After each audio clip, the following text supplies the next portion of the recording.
Welcome back to the European LCS's third place decider, where H2K and Fnatic are tied at 2-2. We're on to game 5, which is fantastic, of course, for the crowd here, and they do seem to be into the fact that it's game 5, even though, of course, Fnatic were on the brink of winning it. Yeah, I think we had some people change temporarily allegiance here. Game 3 and 4. Change. Suddenly we had some H2K fans because out, but I think the majority will now want Fnatic to win. Yeah, I mean, they won the 5 games at first, they now have 5 games. Obviously, Fnatic are the crowd favorite, but in-game right now, especially pick and ban-wise, they've not been the favorites. It's been honestly very poor, and mini rant, honestly, about this pick and ban phase from them. First, so they banned Lissandra and give the Ryze over, which was picked in the first 2 games. So they should know Ryze is coming from H2K. All right, so in first rotation, they go Corki, Alistar. Why not go Braum, who's extremely strong against the Ryze, first of all. And also, the counter pick you have planned, by the way, because you know the Ryze is coming, is the Cassiopeia, who gets hard countered by Braum in team fights. All right, Alistar is still fine against it, but whatever. Next one, they go Trundle, because of Maokai. So I pick Trundle into Maokai. I like it, but not when you want to play Cassiopeia. You do not pick a pure split pusher who goes Ravenous Hydra in this game with a Cassiopeia, because she can't do anything. She can't siege, she can't like peel anything, like she literally can only team fight. So you pick this split pushing composition with a team fighting mage who gets hard countered by the enemy support, which you could have taken away, by the way. I'm just surprised. I think this pick and ban phase from Fnatic was extremely sloppy. Oh, Martin, I love it when you talk about I was saying. No, but very important indeed, because it's all about adaptation in a best of 5, so it's quite surprising to me that they would drop the ball so hard. You guys are also saying, hey, they took all those red side games for the counter pick for Febiven, but it's not paying off. It's probably one of those things where you have a list of counter picks in your head, or your team has prepared them, but it actually has never come into fruition in scrims, or you just never had to put in the picks into play, because you get all these champions over and over, you have limited scrim time, so you just feel ready with a few counter picks in addition. But yeah, the red side is not paying off right now for Febiven. I think the crowd agrees with that chant. Well, we are having a bit of an audio issue here in-house. We're falling in and out, that is why. Oh, we're back. There we go, great. Shook over, yes? It's actually every time I start talking, the audio cuts. Like, don't you get the hint yet? Yeah, okay, I'll just stop talking now. I am getting the cue that we have some intermittent audio problems, so we might fall away for the guys here in the crowd. I'm sorry about that, but the guys on stream should still be able to hear us. I mean, in case they missed anything, the Fisher went on a long rant, and that was pretty much it. and that's why they cut the sound. Yeah. Like, Yeah, we've they're like, heard come on, enough. come on, Heard guys. enough. They want to hear from Shook now. Yeah, they want to hear from Shook. Shook? Yeah, I think the counter picks are not really working out so far for Fnatic. There we go. They should get their counter picks that fit their comps. Like, they just need a counter pick that fits their comp, and if not, then they're just gonna lose the game. I can't believe you said that to the crowd. I'm sorry, man. That was so disgusting, Shook. sorry. Ooh, I'm so disappointed with you right now. Throwing him under the bus. Another thing that was quite obvious. I actually think this is a good crowd, Shook, and I can't believe you said that. This is Dutch people. Yeah. Yeah, great. Gaat het nog? Am I? In any case, that's where we see H2K, and we were talking about how they seem to have got it in their head that they are going to take it. We saw a very, very visible change after them winning game 3 and 4, and just they won't be bullied here. And they, unfortunately for Fnatic, seem like they have the eye on the prize a bit more now. Yeah, a lot of it again comes down to Fnatic kind of, we feel, running out of options and kind of doing the same in-game, and then we get sloppy mistakes. Gamsu dying down the bottom lane after. Okay, he got ganked first, he dies, fair enough. He then gets a return kill. Or I'm not sure why he's fighting that in the start. Yep. And then Shook, as a jungler, when you see this from your top laner, what happens? Okay, then I don't know. Like Gamsu, I have no idea what he's doing. I would say, are you trolling or what? This is unreal, yeah. This should not happen. So yeah, this happens, and then later on there was the Febiven R flash too, that entire lineup from H2K saw coming. I think that kind of gets to your head though. Oh yeah. When you get 2-0 up, you're close, then you lock in Cassidy for whatever reason. Oh, you have that red side for the counter pick. So now you start stealing away picks. Okay. You don't give H2K what is considered by many probably one of the absolute strongest comps you can get in this meta. You start taking away picks, right? You take away a Sivir, potentially. You maybe don't ban the Lissandra and you early rotate it, because right now the counter pick's not working. So take that Lissandra in first rotation. You know it's a strong pick for them. Just a few examples of things Fnatic can do. I expect them to see them come out with a new plan. Yeah, I would like to see Fnatic pick an active mid laner, like active on the map, TP. Just put a lot of pressure on the enemy and just go for plays.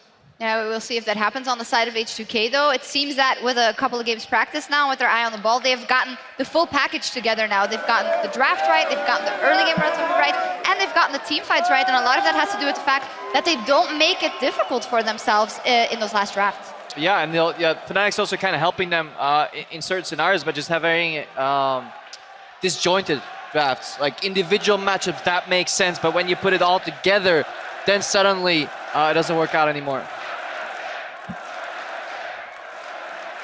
DPCO. Not quite. I tried to. I actually wanted to try something, actually. Fabi, Fabi, Fabi.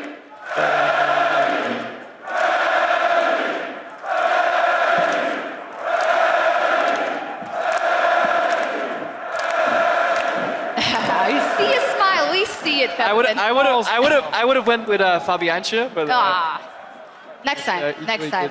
next chance. So, predictions, guys? Final word? Oh, It's gonna depend on draft. yeah. Totally. That's the safe one. Yeah, come on, It's- take the I'd cap. spend- That's the equivalent of it's I going to could be a tell you close after series. this. Hey! Who takes it? Who takes it? Sure, you're gonna decide for all of us. Okay, let's go with the Dutch Fabian. Fnatic. Because if it ain't Dutch, it ain't much. Exactly, you know it. All right, Mitch? I mean, he was going to decide for all of us. Yeah, Oh, okay, he decided for all of us. Fnatic. Shook says Fnatic, But so... in case H2K wins, No. we would have said that. Yeah, you would have said that. Hey! I still have faith. All right, we will see what happens. It is time to settle this series once and for all. So let's send it down to Quickshot and the guys for Game 5. Thank you very much, Shux and the guys. Deficio finding his way to weasel out of being wrong at all occasions. I am extremely excited to see Game 5, but I'm more interested to find out how Fnatic now respond. This is a team who have gone through a lot of trials and tribulations. You look back at even IEM and their previous playoff games.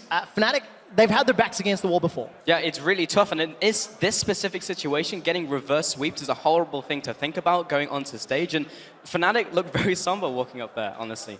But they made H2K wait.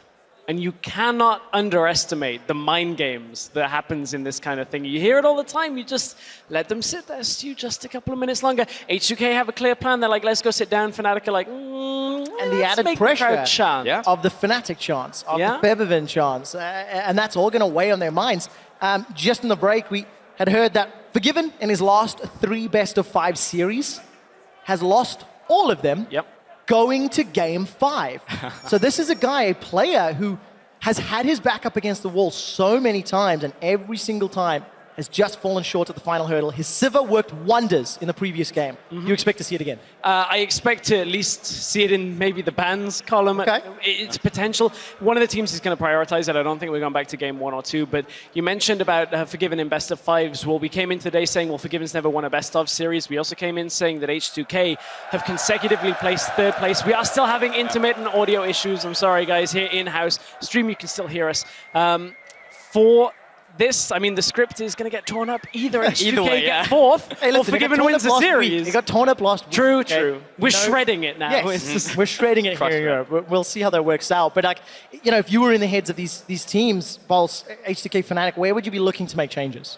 It's really tough because H2K, they've had 2 games where it's worked, but the first one was reactionary to Fnatic. The last game was more like we played out a game plan and it worked.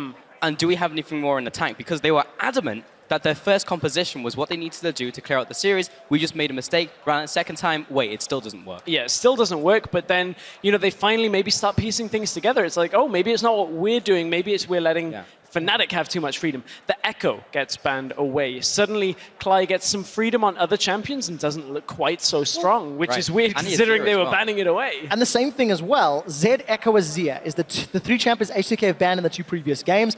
It seems to have unsettled Fnatic in terms of how their pick ban priority goes.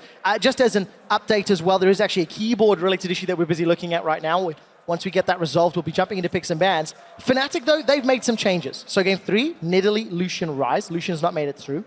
Game 4, Nidalee, Lissandra, and Lucian. So they don't want Forgiven or Lucian. They've seen him play Sivir. They've seen him play Corki. I mean, is Lucian really ban-worthy when you consider the champions that are available? So the thing is, when you look at the top tier of AD carry, he has pretty much everything. Yeah. He doesn't quite have the utility that a Sivir has, but has lane dominance. He has the ability to push lanes, defend a push. He has great skirmish potential when you look at the damage he can output and his maneuverability as well. And for a player like Forgiven, that's what he needs from a champion.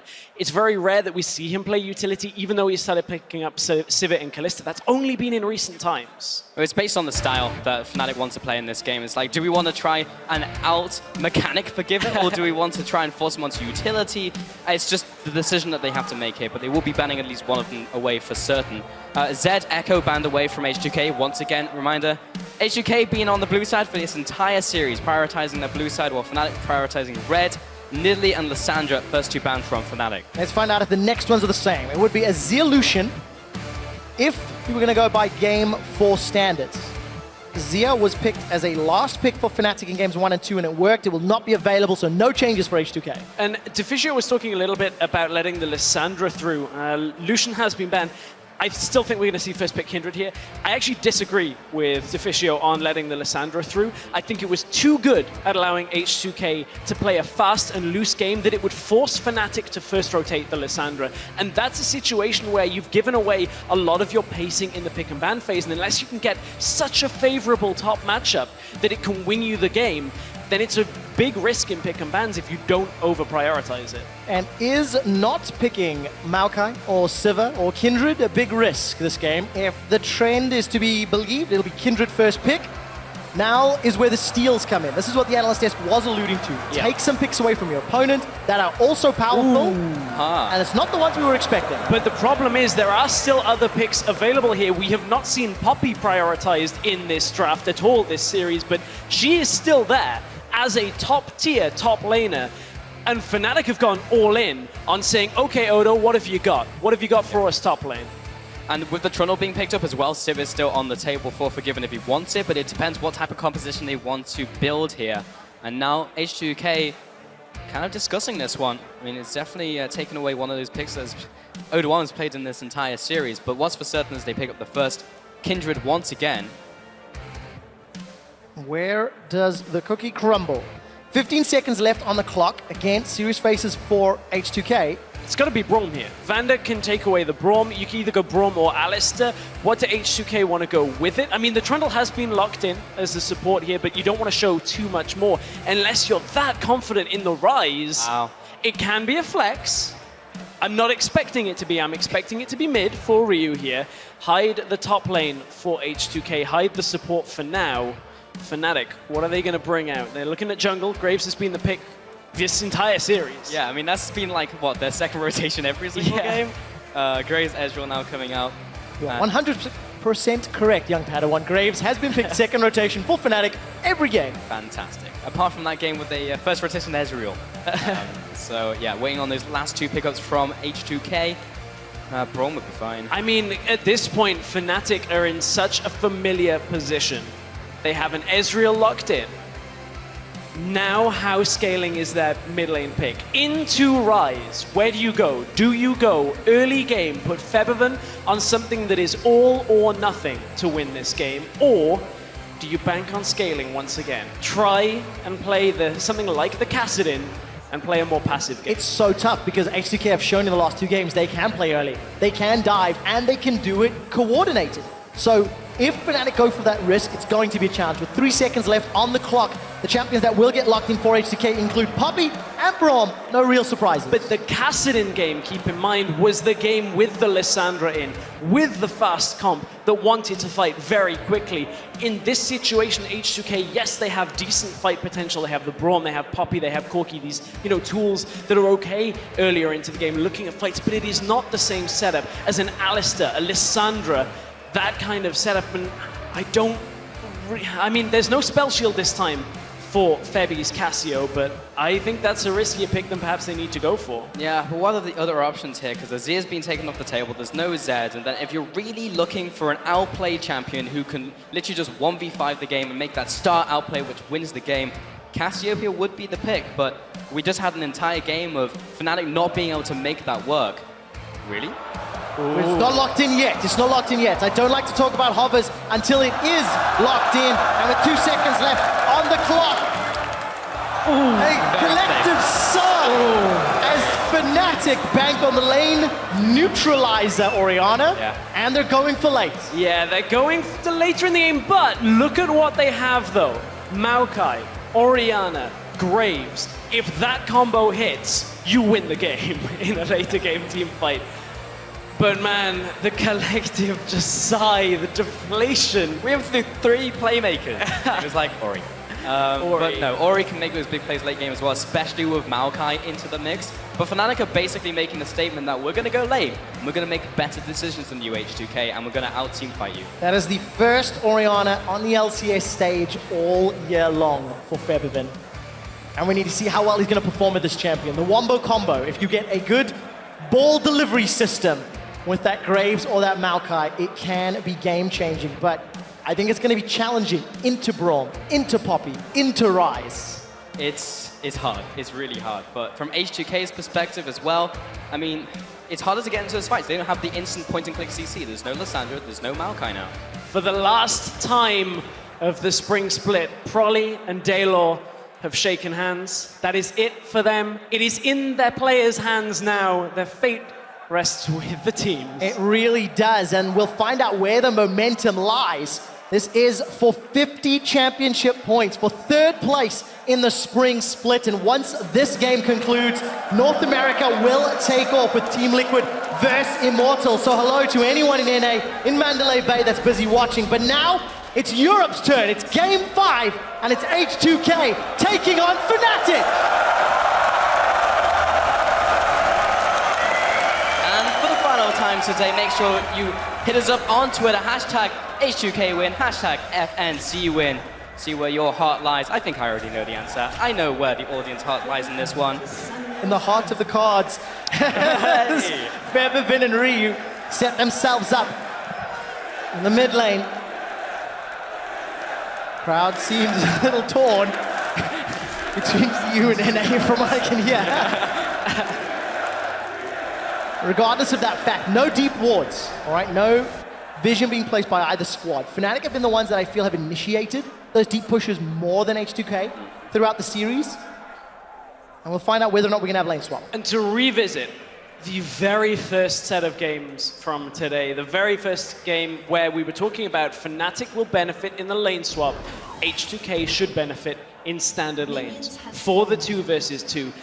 We haven't seen the same impact from that we saw in game 1 of the day. It seems like Reckless and Cly started to play a little bit better around that in the games that we saw with the 2v2, but still it is that strength for H2K. And also important to note that it was Trundle in both of those games, that yes, Cly fell behind early on.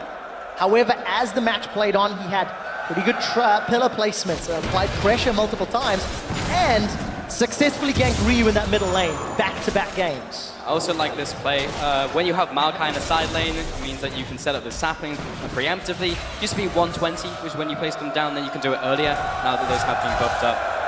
Just helping Spirit for his early play. Yeah, good guy Gamsu gets Spirit out on the map a little bit faster on, and look at what he's doing with it. Spirit is heading down into the bottom jungle, looking for Jankos, who should be on his red buff right now. We're about to have a smite up. He's got the timing perfectly down, but Jankos, no Spirit's here. Q goes down, but you're right, there's no smite. There's no smite war, and Spirit's dragging it back towards him. The patience meter is going down, and it's going to come down to auto attacks. There's the burst. Spirit, he secures it, and now he goes after Jankos. He's going to be backing away. I mean, he's not going to get help from the mid lane, and he literally can't. And Spirit shoves Jankos out of his own jungle. Oh man, that could prove to be crucial there, because Spirit pushes Jankos so far away. Neither one had smite, so nobody could really take advantage of the early invade off that, but still, that is a big win for Spirit. It all comes from that initial sapling onto the Wolves. The 3 saplings, now it's going to allow Spirit to control the bottom side jungle. Will drop back for his blue at some point. And of course with Jankos playing the day and night champion, the Lamb and the Wolf. He's had 2 games where he was a Wolf and he was eaten alive, and 2 games where he turned himself into the Lamb and got destroyed.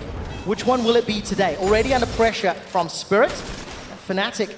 Let's find out how they play these Australia lanes. Cly actually moved into the jungle to place a ward on that red buff, so we'll see if there's information provided. Like, this is just so smart. Like, this is a play they've literally thought about, and it's like, this is exactly how we plan it. Cly, you do this at this time, and then you go for this invade with Maokai. So well thought out. And having something in the bank for Game 5 of this series, knowing it comes down to this game, is incredibly good to flare up your opponent. And at this point, look at how this plays out for Jankos. He had the Mark of the Kindred on the enemy camp that he can't invade on, so Spirit goes, okay, I'm going to take that. Now there's a ward on this red buff, allows Spirit to know that Jankos wasn't making a very fast play. Vanda's going to come and try and ward up just to see if he can spot Spirit out on the way through, but Spirit pulls back away and now is looking for mid lane. But again, the warding from Fnatic is just enough to hold this. Spirit's already done, and he's got the information that he's getting out here. H2K are way behind the play. Now they'll see where Spirit is, but they cannot afford to go aggressive on it. 5 games in a row where Jankos first picks Kindred and is the same blue-red delineation. That preparation coming into Game 5 could be reading their opponents throughout the previous 4 matches. And the other point from this is now Jankos has been 3-buffed because he can't afford to go into the bottom side jungle without mid and bot pushing, which luckily for him now they are. They were not initially as he headed up into the top side jungle, but look at how Ryze is. Febby now needs to push Ryze back slightly, but Poppy is going to push in towards the Maokai. The problem is to group on that blue buff is very risky this early on. You can see Jankos just goes, okay guys, I can't get it. I'm going to have to retreat to my jungle and look to farm this up off smaller camps. Spirit is so far ahead right now. Jankos will be getting level 4 off of this, but Spirit is like a full half level ahead, if not a little bit more. And you can see the gold difference as well, just between the 2 junglers, because he managed to get that. And looking towards the bottom lane now, in that one-on-one. Talked about the Poppy and haven't seen it at all prioritized in this series so far, but Odoamne finally picking this champion up. And I feel like Odoamne can do more by himself in this game as well with that pick. But I think the interesting thing is we haven't actually seen it from Odo in playoffs. He played it in the regular season, 3 games, 2 wins on it. And we always thought it was a particularly strong champion for Odo. It gives him a lot of flexibility, tankiness damage, the ability to skirmish pretty well. Now we're finally seeing it in the last game for H2K of the spring split. Is it going to be enough? Because Gamsu fell behind drastically in the last game. He also put so much faith on the Ryze pick as well in the middle lane, and now that's been picked up. There's a slight CS advantage to Fevin, but it's really negligible at this point. And also that lane is just going to neutralize as well, so we just have to see what it does later on into this game, but right now that's just a farming frenzy. Yeah, both of those champions are going to do very well once they become activated in the mid to late game, but also both somewhat reliant on the rest of their team, you know? Either setting up for a good shockwave for Febby or providing enough threat to allow Ryu to run circles around his opponent. I think that's Jankos' first mark of the Kindred, and he's immediately going to make his way up top towards Fly. King of First Blood, is he back? Well, Fly is dropping low. Jankos, he gets the flash, so we're close. Oh, Looping around, there's a ward as well. I think they might die for this one. There's a teleport available for Odoamne. He's already started to channel it. They're looking for Reckless and Clyde. There's no flash for Clyde. But Spirit is very close. They need to pull the trigger. They need to do it right now. Odoamne goes in, slams Clyde against the wall. Spirit now comes into the fight. Jankos, he's going to use the dance virus to get away. First blood to Odoamne in this 5th game. Now Spirit looking to back away, and that's a clean first blood. Oh, Febby's here though. This could be scary. Shockwave is available, but a lot of people are still very healthy. Febby's only got a chalice, not enough AP to work with, and that was a well-coordinated dive from H2K. And it's all coordinated from the fact that Gamsu used his teleport a little while ago to get down back to the bottom lane. And, you know, we were looking at H2K and the way that they went aggressive in the early games against Origin in the semi-final series. They were very patient, but over-patient at setting up dives. They took too long, and I was worried that that was going to be the same thing, but the problem was Fnatic couldn't group the people in the top side in order to counteract that. H2K managed to get the initial dive off, and you can see Odo was here in plenty of time just to get this gank off. Look, Gamsu, nothing he can do on the bottom side. Mid lane is still running up, no real options there, much better out of H2K, even if it was a little slow. But as you said, Gamsu, nothing you can really do in that situation. Fevin was also being chased up by Ryu. I kind of feel like Fevin going up there caught H2K a little by surprise. I'm not sure if there was a communication breakdown, because they definitely could have collapsed on him as Ryu was coming in as well, but he just kind of strolled through the entire team, was like, what's up? And to go to the panel. Yeah, I think at this point they were just looking at... Again? Oh, it feels so bad. Oh, man. Props to Spirit. Spirit's just all over this red buff. I mean, you look at that, I think they were just respecting Febby's shockwave a little too much. Right now, at this point in the game, he doesn't have damage, he's got chalice. But they certainly didn't want to stack on the ball. Supportal combat. Do it! Fight! Chomp cheating. Winter's Bite. Reckless is coming to back up Fly. Fella comes down as Vanda stands behind Jankos and gets away. Not true 1v1 supportal, but I think it'll still count for it. was lingering there behind Ryu, but no real threat to go in. And you talked about Spirit and how well he's playing around that red buff in jungle. Spirit has shown multiple times this year just how big his backpack can be when he decides to show up and when he decides to perform at his best. IEM World Championship comes to mind as the most impressive for the year, I feel, those Lee Sin games over the course of the few days. And now we need to see if we can channel some of that performance into this Graves game. Yeah, he was like, I've seen MRXG from that tournament. I'll try and do the same thing here. And so far, he's just done so well in the early game. He's just definitely just straight up counter jungled and out jungled Jankos. And I mean, the meta right now in the jungle favors what Spirit wants to do. Coming in through the first week of playoffs, he was ranked 1 when you look at the CSD. Not that it's overly important for junglers, but when Spirit starts eclipsing people pretty handily in the early game, it adds up. It really puts pressure on Jankos to make plays elsewhere. Yeah, and you can see the rest of H2K making a play on the tower. That will even out the towers. So top and bottom are now down, 1 apiece. Evens out the gold as well. And that will realign H2K as the temporary 100 gold leaders. Does that mean so much as we get to 10 minutes in the game? They got an extra ward out. That's it. I've been warding actually very effectively, slightly more than Fnatic throughout most of the games. And Ryu will be gifted the first blue buff. So lane's going to start swapping around and realigning, while Forgiven's also going to pick the package up. Yeah, he's again gunning for that Triforce, and because he's not mid lane, he doesn't really need to go Hex Drink. He's going straight up to that top lane. Double pings come out from both teams, so they're aware of where Forgiven is going to, and should be able to collect this wave. Yeah, he's probably going to lose like 1 minion, but he's good to go. No, not even that 1 minion. But look at what Fnatic have recognized here. As they move up with their duo lane and they hear the package get picked up, that's a big sign that if they hold the 2v2 on the top lane, Reckless and Cly are going to get double TP'd on. Ryu and Odo are going to show up. It's not quite available for Odo, but if they had stayed there, it would have been. In the long lane, no tower available. That's how you lose the early game. It's by pushing too far aggressive, away from towers, and 2 TPs pop up, you die, and that's it. Because there's no one to help you. You've only got 1 on your team, and Gamsu's not going to be enough. Clearing up his crab as well. That's another mark for Kindred that's being denied, but Jankos is looking towards the Herald himself, and so the water he'll help him. It should be an easy take. Killer coming out from Cly. Exploratory. Yeah, I was like, okay. It was actually quite distracting because I was focusing on the Herald and all of a sudden Pillar of Ice comes up. But regardless, Clyde has access to the ultimate. Subjugate is available. Flash and Exhaust going to be so important against Kindred Copy Rise once somebody gets in their faces. Vander, no Exhaust this time around. But he's much less of a threat because nobody really wants to get in the faces of H2K if you're on the squad. Also a reminder, this is another game where H2K double TP versus only 1 TP from Fnatic, something to keep track of as the game goes on. And what that has meant, in a completely direct sense, is that Reckless just sat top for like a minute, doing nothing, because he was waiting for the wave to push towards him, because he can't step further forward. As soon as he goes in, there comes the double TP, he's going to get ended. But now it's pushing towards him, he can clear it. This gives Odo the freedom to push bottom lane at the same time.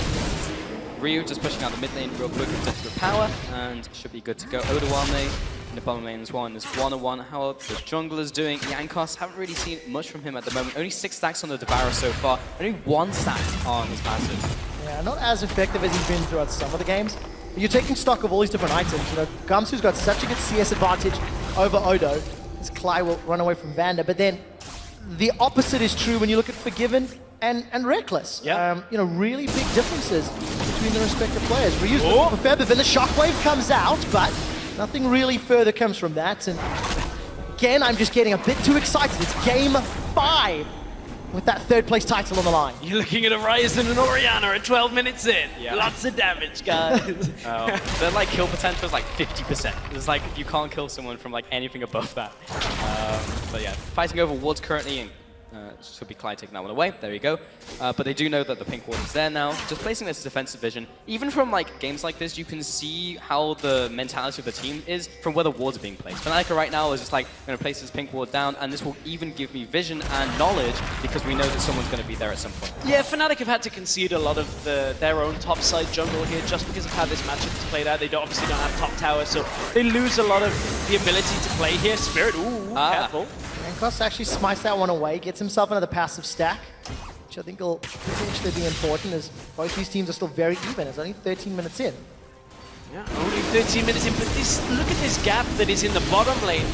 139 to 97. Reckless is heavily getting outfarmed, and he has to, always step back. Can never really be pushed up against Forgiven here, and Forgiven is just going to utilize that, to his absolute strength. They've got a third of his turret health down already. Classic H2K. Chip away at the turret, people respond, then you back away, just rinse and repeat in a different lane, and then eventually you come back, and that's how it's all set up for you to take another one. Spirit, 3 out of 3 red buffs in this game, but how much does that really matter? Because Jankos has been able to achieve more on the rest of the map. I think it did somewhat unlock Gamsu, at the very least. That sort of pressure down bottom. So if Gamsu has a pivotal teleport, then I think you can go #win. Yeah, you can But yeah. until we see the Spirit Gamsu impact, it is just at the cost of controlling your own quadrant of the jungle. Oh, you've got to tie Febby into that, though. Yeah, the shockwave off the advance is going to be what realistically is going to win teamfights for Fnatic if they can hit it.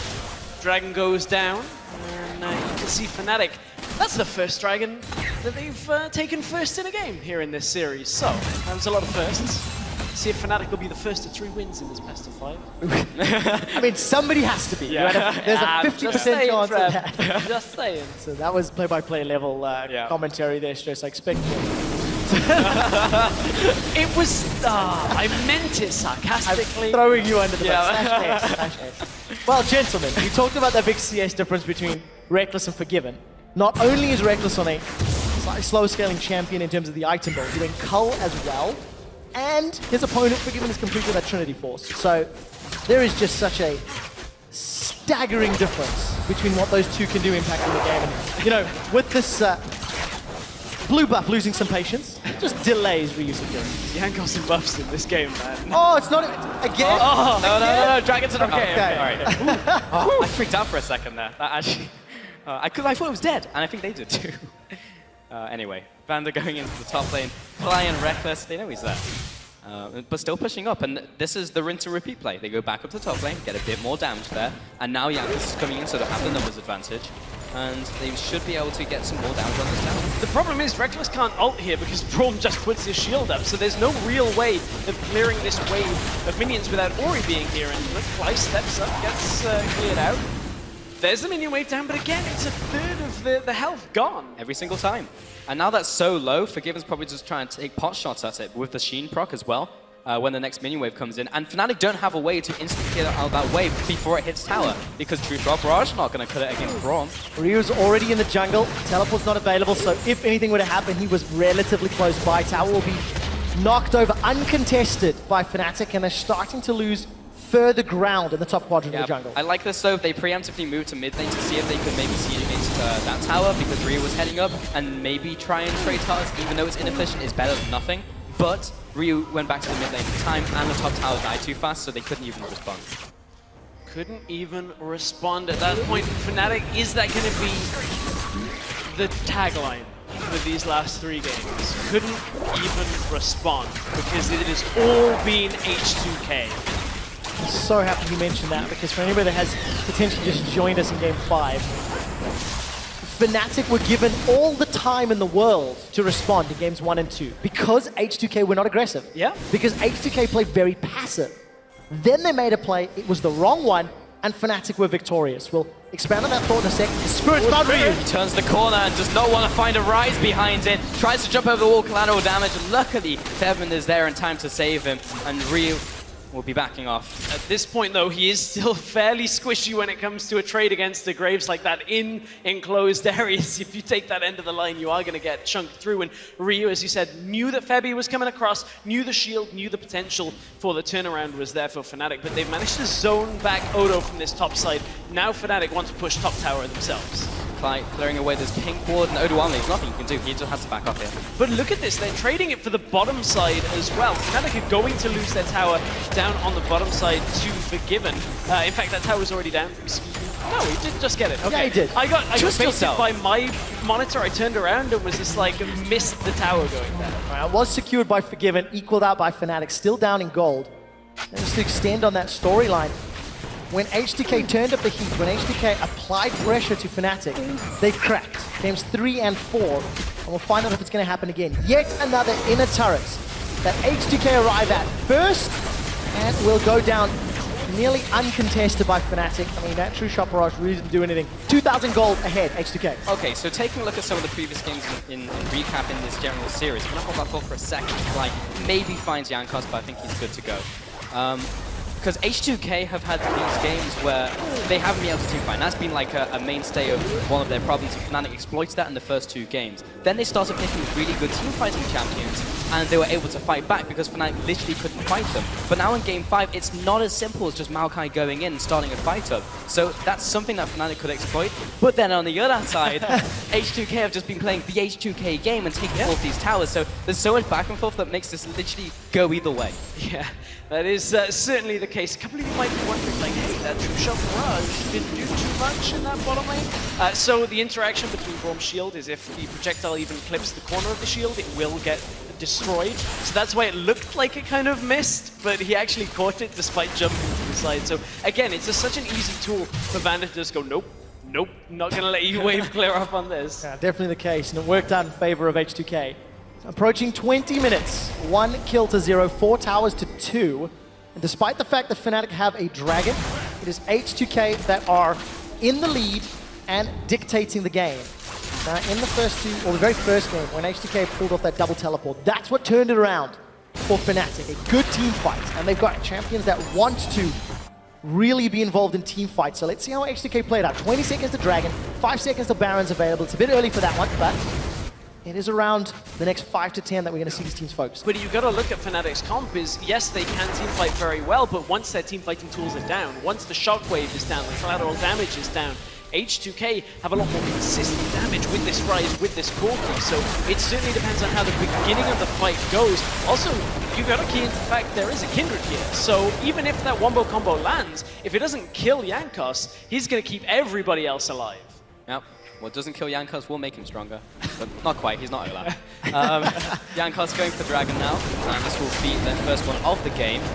We've actually not really been getting long games in this series. Fnatic, oh, Reckless is going to be leading on charge, I'm not sure about that one, but now the rest of the squad is here. This is dropping very low, Fnatic. Oh, It's stolen! for it again, unreal. TP! Here comes the TP, they're actually going to go in for this fight. Let's find out what they can do. The package has already been used. True Shot Barrage flies across all of H2K, but there's just not enough damage. H2K are tearing through Fnatic's front line. 2 members of them down already. H2K only losing Jankos. H2K are looking for the tower. Now try and siege this one in. They've got the caster minions there. This should be going down. There's nothing that Fnatic can do about this one. Fnatic at this point are going to try and just stand there, but again, the shield is too strong from Braum. We're seeing Vander's Braum performances just completely shut down Fnatic, but in that fight, what slowed Fnatic's aggression there was Febby dying early, and they need him if they want to have any hope in team fighting. TP comes in from the back, but look at the damage that went down on Febby. Got caught by everything, and the Braum ult was just the icing on the cake. It didn't matter that Jankos died in this team fight because H2K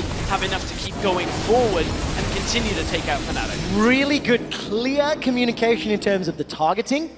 Every single member of H2K just dogpiled on Febby and didn't give him a chance to breathe.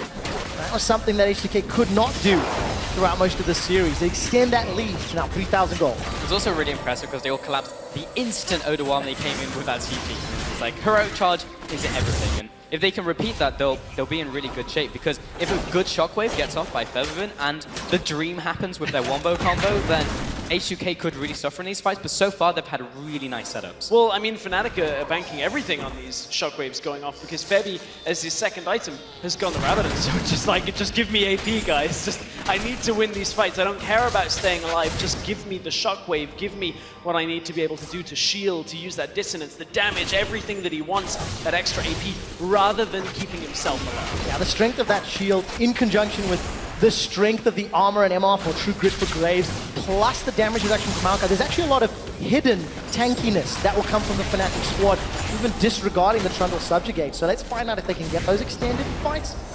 But it's going to be difficult when, yet again, Fnatic are playing responsive and reactive and there's a Satyr Devourer in Jankos as well. And also, Fnatic are playing on 2 lanes. Fnatic cannot play on 3, whereas H2K, on the other hand, they've got Ryu with the teleport. Oda doesn't have his available yet, but he was pushing up in the top side. It's enough to drag Gamsu up there in a moment or two, and Gamsu's no TP. So it means that H2K always have this option to look for and engage whenever Fnatic don't have Gamsu's TP available. Oda Walne was looking for potential flank opportunity. He is off to the side, but he doesn't have the flash either. In fact, there's not a lot of summoners up in this game. Only Gamsu has his flash right now. Oh, Forgiven as well, because we've had so many big skirmishes. H2K. H2K. I got your pulse. Yeah. Gamsu as well in the bottom lane. Still 7 out of 10 is not bad. Carrying out this one. And 2 tank items. Again, in the situation where Oda Walne was, where he's just this big wall of health that is very difficult to get through, but his backline is fairly squishy, and we've seen it in those last fights. Because yes, you have those hidden tankiness stats, but Graves has to stack up in the fight. Yeah, he does, and there's a lot of stacking just in this entire series. You look at how both teams have had later game components to themselves. No tier on the side of Fnatic's mid laner this time around, but you know, Reckless has had one, Ryu has had one, just this later game focus. Fnatic have let it slip in the last 2 games. Yeah, they really have, and it's been H2K that found a gear that they've not found in a while. So, very impressive play. 25 minutes up. Fnatic still only sitting on 2 towers. The mid outer turret is still being defended fervently by Ryu. And H2K starting to set up the Baron plays. And here it is again. Gamsu has to clear out bottom lane. It's only a small wave, but he has to go down there. Reckless goes up to the top lane to push it out. And that means H2K have the freedom to at least clear and decide whether they want to start this Baron or not. They're going to pull back, because they can't really effectively do this. Jankos clears out the ward, Fnatic start to group, but again, the option is there.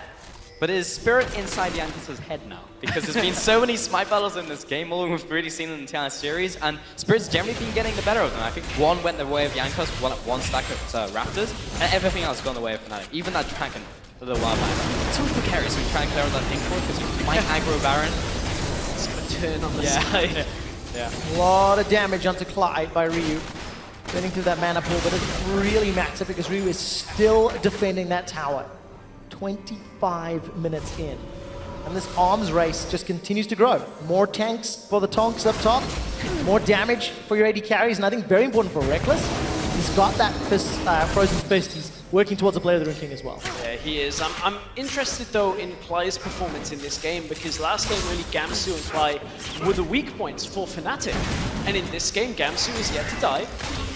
Cly has had a much better game this time. He isn't constantly looking to put himself in the firing line by going over aggressive on an Alistar. This time he just puts a pillar up from a distance. He's able to then facilitate the poke that comes from Reckless.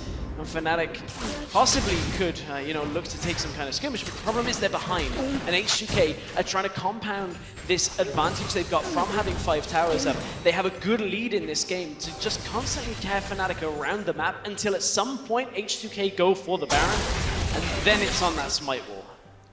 Or on that smite wall. It's funny as well because H2K actually put a lot of bans towards Cly in the first game and the first couple games with Brom and Alistar, but that's Trundle. He's been performing really well. When he was not on Trundle, he performed worse. So it's just interesting how he's turned up in this game with a different champion. And also gives you some insights into what your opponents, what H2K felt their opponents were strong at.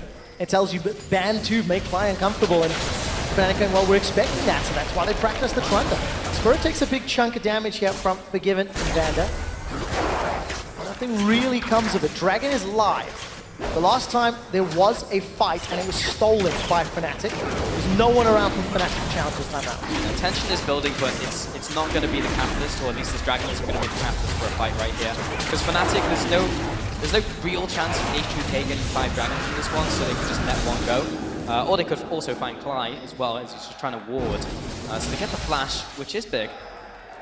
Very important, because that's the second time Ryu's had a little bit of time to chunk down Cly. Cly being too far forward, Cly being out of position.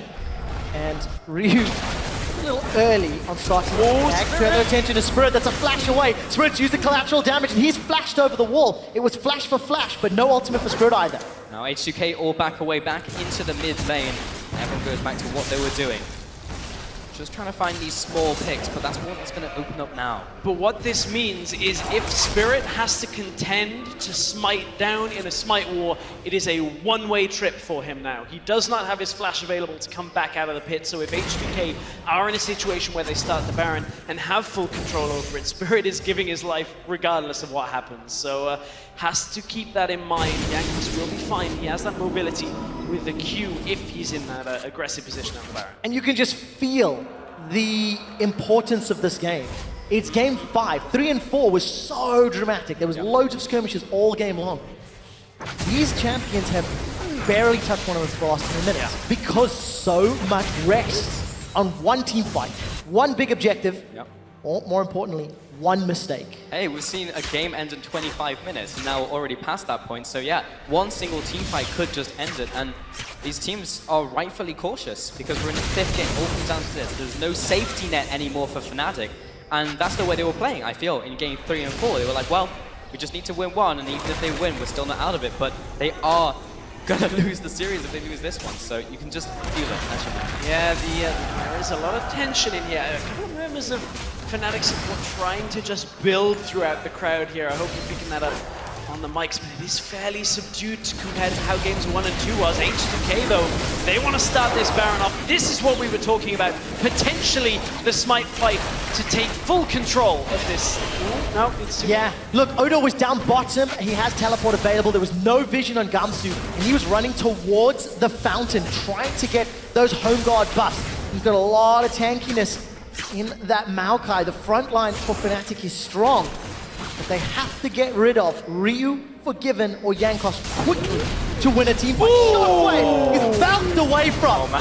Forgiven is completely aware that he had the timing and he makes it out. There's going to be a turnaround. Odo, he's teleporting in. Fnatic might be caught. Glacial Fisher comes out. Ryu, he's going to jump in, and they're trying to get a range, but they just can't quite make it happen. Fnatic a little too far back.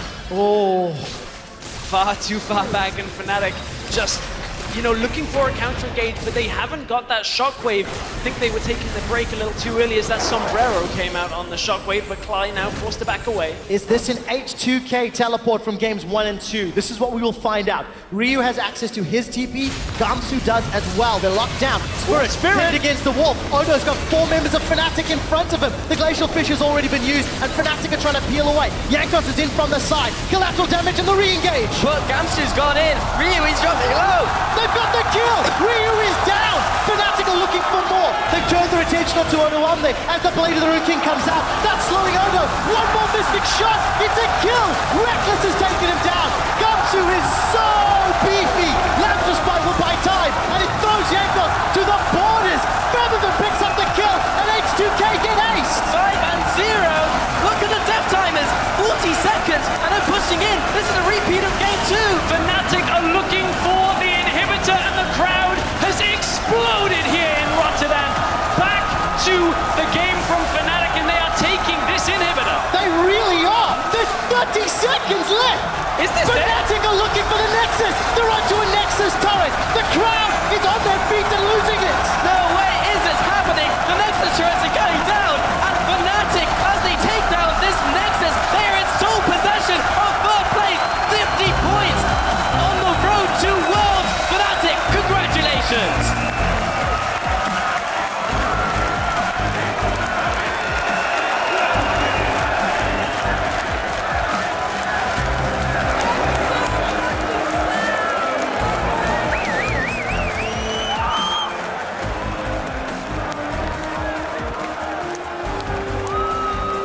And for another game this series, blink and you miss it. H2K looked for the teleport, did not find it, and got punished for overreaching. Not only punished, but Fnatic just went through like a freight train. Mid-outer was still standing before that fight, and Fnatic took that, took inner, inhib, and the Nexus.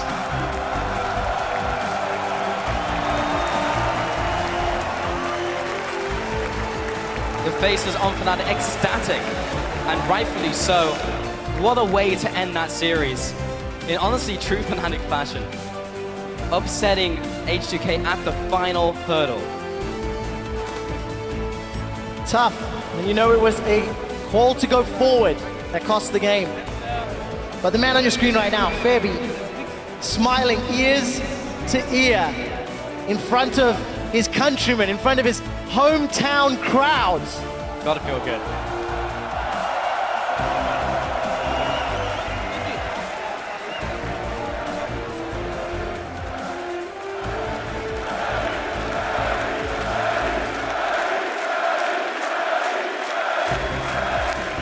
There was a standing ovation in the hall. Everyone chanting his name. You could see that on the same time, Odo looking, you know, at a loss for words. Right. I mean, Fnatic don't need words right now. They'll just bask in the glory of winning. But you've got to look at that from H2K. It looked to be a good fight. They knew there was no shockwave until halfway through the fight, but something went horribly wrong as they were moving forward. And Fnatic had the tools available as the fight went into phase 2. Shockwave comes out, Jankos pulled out, and Fnatic are the victors. Honestly speechless as an ending to that game, and so many of those games in this best of 5 ended that way. And Fnatic, they just knew their limits. They knew how to play the game, and they knew what could be converted into a win. As you mentioned, outer turret was up, and he pushed for the Nexus at 31 minutes. We asked the question, what did Spirit invading Red Buff accomplish? Step 1, get Gamsu ahead.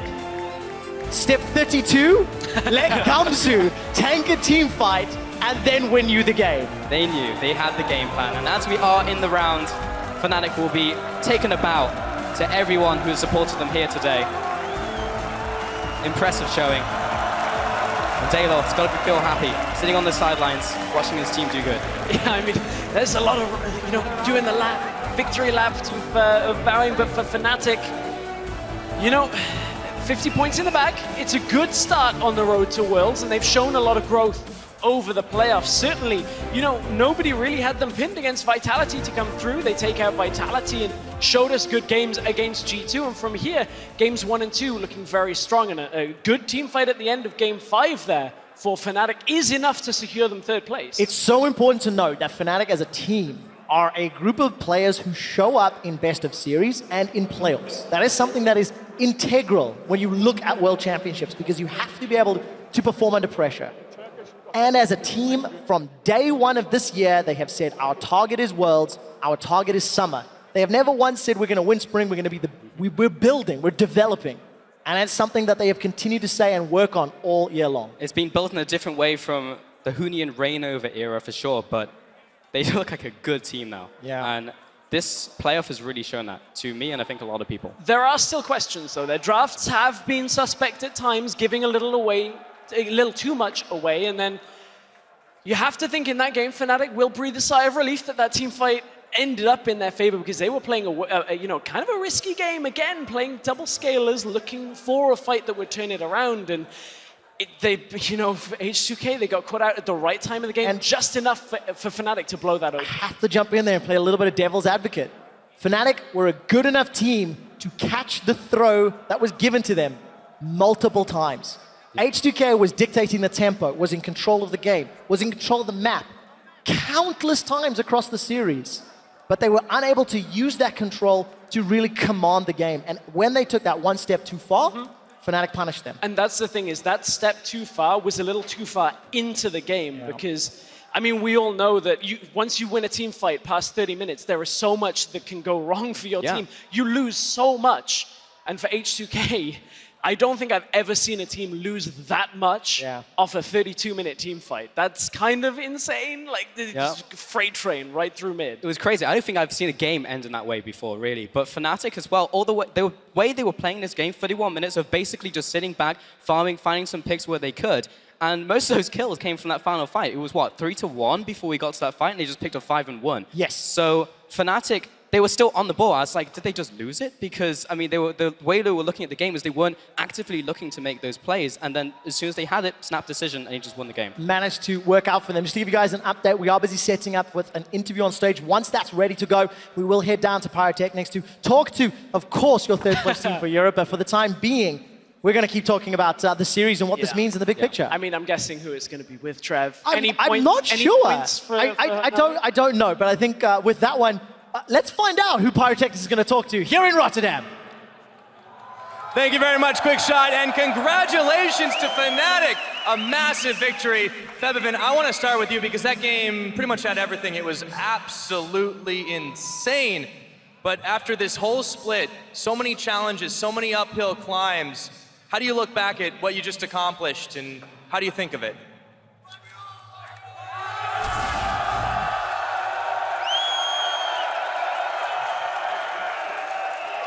I think I cannot speak. That's completely fair. Give him a minute, maybe.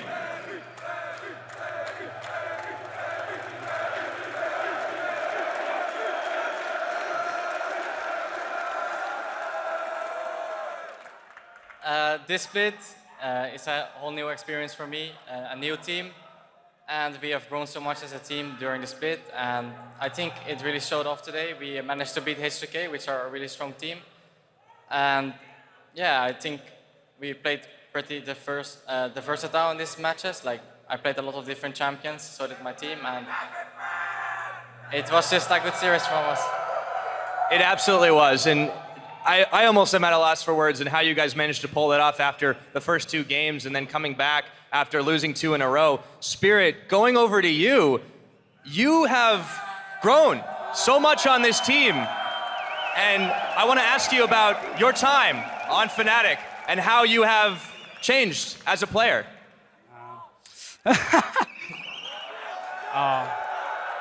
First, I'm getting better English, so we can getting better communication, and we are more practice, work hard together. So we improve more. I improve much micro play. So Absolutely. now we can beat H2K. Yeah. Yeah, it was fantastic. And they love you guys everywhere you go. Also looking ahead for the next split, you guys may have capped this one off with a 3rd place finish. Where do you see yourself and the team going in summer? Next split, I should keep work hard and practice hard for win for world champion, right? So make sure next split we will champion this series.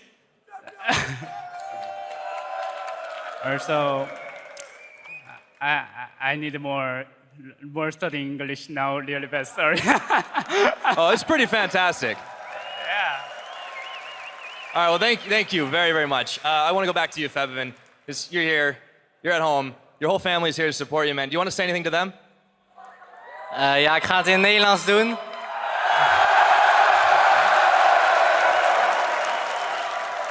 Dankjewel voor heel mijn familie die hierheen komt en al mijn fans die hier zijn. En jullie zijn geweldig en ik hoop dat ik hier nog een keer kan spelen in Nederland. Dankjewel. I think I got that message. All right, guys, thanks again so much. We are going to send it back to the analyst desk to break it down, close it out, and cap off Fnatic's big victory. Well, thank you so much, Pyrotechnics, and dankjewel, Febivin, and also Spirit for that interview. I mean, they kind of had to win, obviously, with this huge momentum that was going on for Febivin, but in the end, how it all happened, they weren't actually supposed to win that last game if you look at the course of it. I mean, H2K, Fnatic could have won, Yeah. but not that quickly. H2K just straight up threw the game. We have to be honest here. Just like, that's how it happened. But Fnatic, they have a good habit of playing passive and they wait for their opponents to make the mistake. And sadly, this meta allows it. You can just be the more passive team, wait for a big mistake, and suddenly death timers kick in and your Nexus is gone from tier 1 to Nexus. I don't really like it. No, that's the problem, right, about this meta. Hey man, don't hate the game, you know, or don't hate the players in the game. But Fnatic is like that team that can make Yeah. it. Yeah, They're yeah. like the combat kings in Europe, like for sure. Let's take a look at the replay, actually, that closed up the series and then netted Fnatic also the championship points. We'll look at that in a second. Here we go.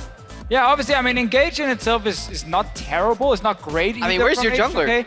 Now the problem is also like you miss a lot in this Engage and then you start fighting around towers, so you can't really chase further. And then you start getting caught out. The Rise has been running forward and his team's been yelling, go, go, go. Then you realize the rest of the team has already gone back and he's now in the front and he goes down. The whole strength of this composition is the fact that he can dish out so much damage safely with Braum Peel, and the fact if you get engaged on, you have Kindred ulti for the backline. And that Orianna ult on one person did it. Both things went wrong there. The Orianna ulti was cool because it knocked people out of the Yeah. Kindred ulti, but they were disjointed. There was no Poppy flank. Like, they have 3 win conditions. Go in, Kindred ulti to keep backline alive. Poppy flank or Braum Peel. None of them were met in that fight. They just zerged in and then discovered that they were getting wrecked.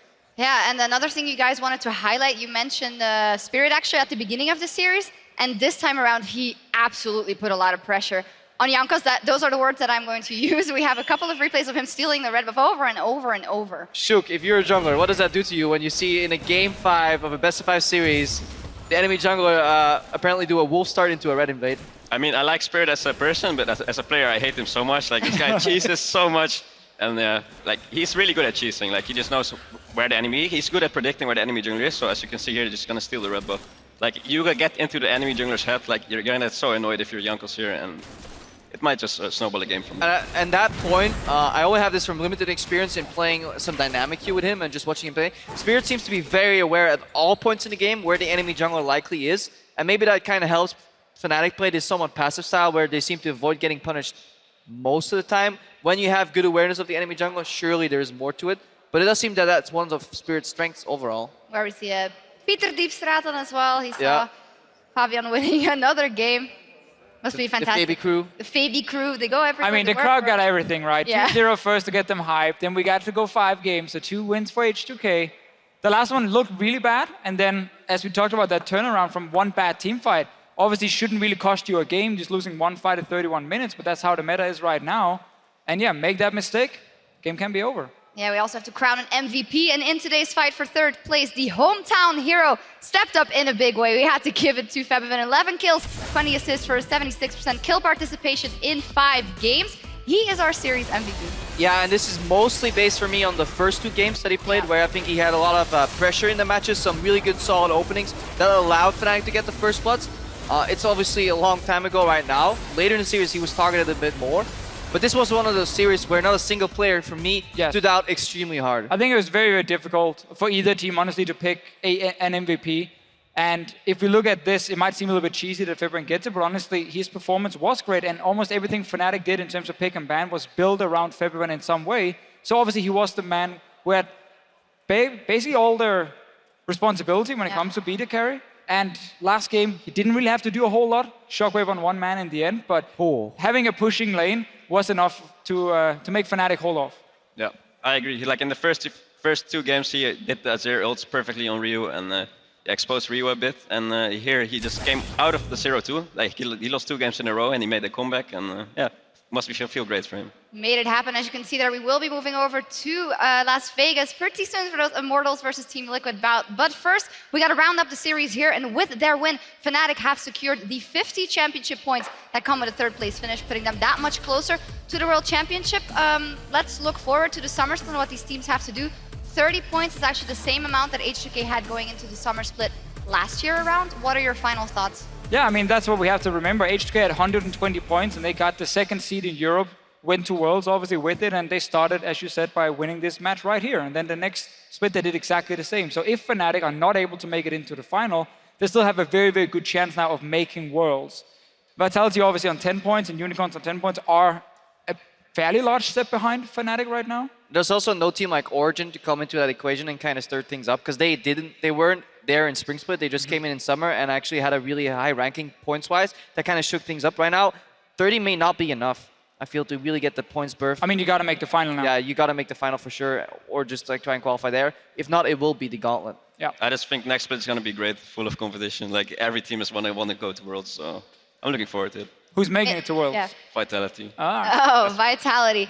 Final question about that. Maybe we heard it touch on in the interview as well, and it's something Fnatic has said. We're looking for Summer. How far do you see them going? And H2K, will they encounter that same problem again? I know it's impossible to say. Take a wild guess. How much potential is there for Fnatic and H2K? They're still playing this super passive style, Fnatic, and the meta just shifted towards them. I'm afraid when it shifts away from them a little bit, that they they don't really have that proactive style in them. Yes, there's been growth, but I'm a little worried. However, everything around Fnatic seems to be crumbling down too. If you look at H2K, this lineup on paper should have just convincingly won this match. But they're breaking apart at some of the fundamentals. And I worry what this loss will do to the team. Honestly, health. There are some pretty big egos in there, some confident players. I want to see how that evolves. Maybe it could benefit H2K, because losing is a big part of the game. And you will always end up losing games here and there, and it's important you can bounce back. If you don't have the players who can do that, maybe you have some of the wrong players. You know, you got to look at your team mentality going into best out of fives, these best of series. Also, if you want to make it to Worlds and be a serious contender for, let's say, a top 4, which the European teams should be aiming for, looking at last year. So they can probably learn something from this, but overall, I think Fnatic has a lot of room to grow in pick and bans. And I think also communication-wise, we still obviously have a way to go with Gamzu and Spirit. So I think they're going to get better. I just don't think they will become the best team in Europe with this current lineup.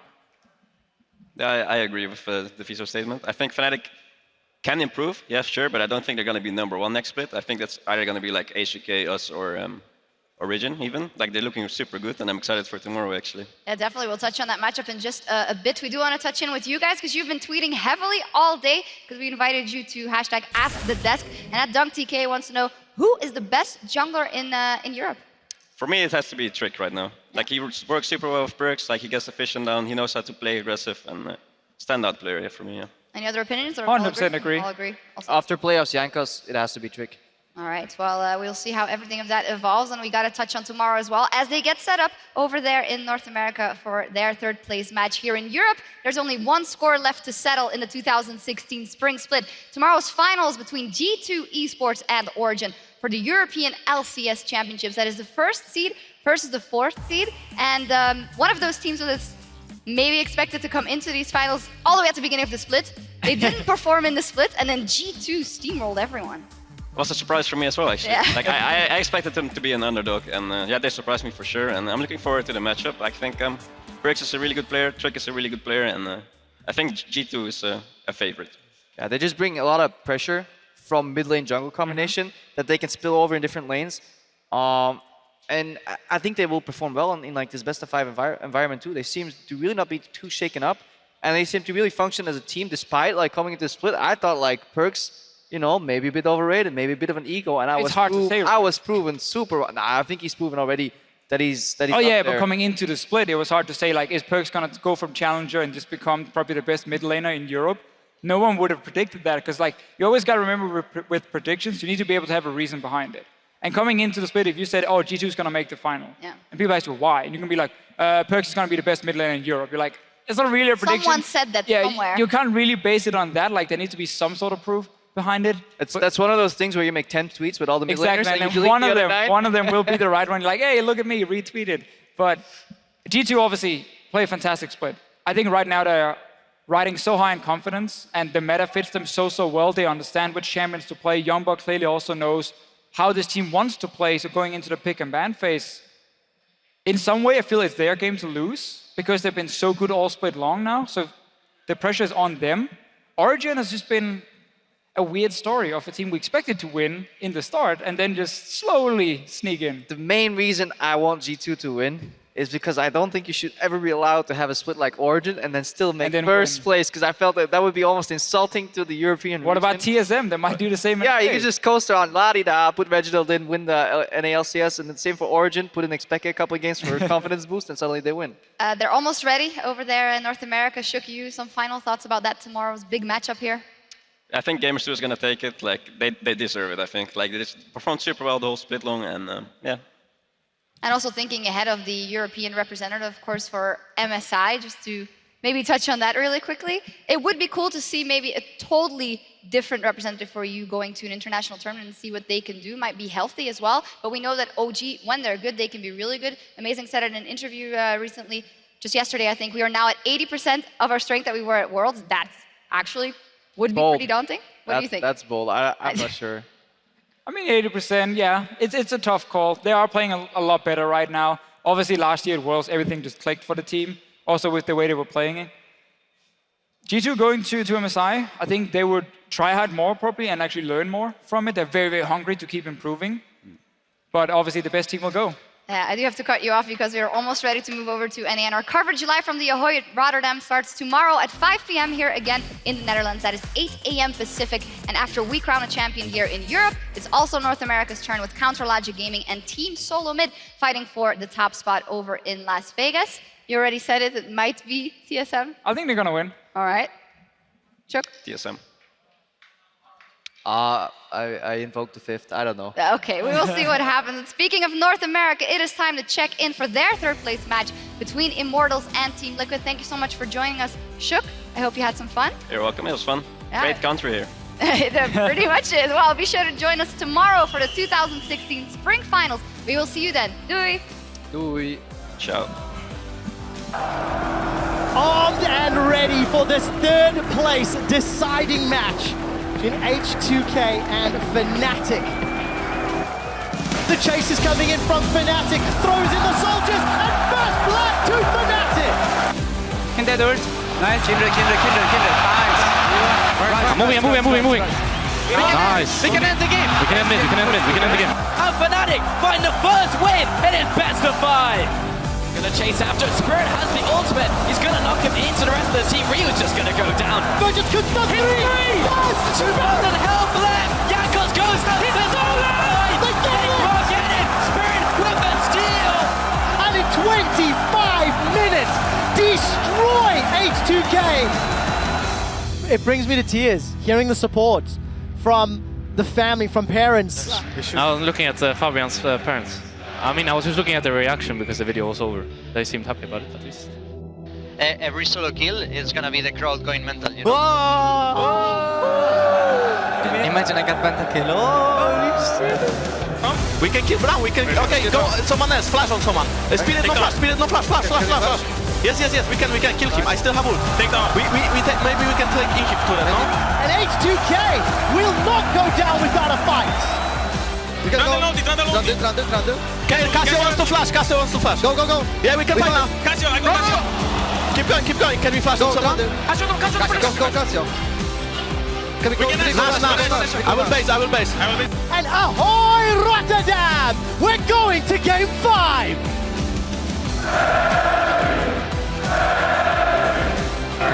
Okay, guys, we cannot disappoint the crowd. That's slowing Odo. One more mystic shot. It's a kill. Reckless has taken him down.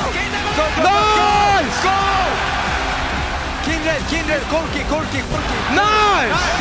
We can end the game. Fnatic, they're in sole possession of third place. Congratulations.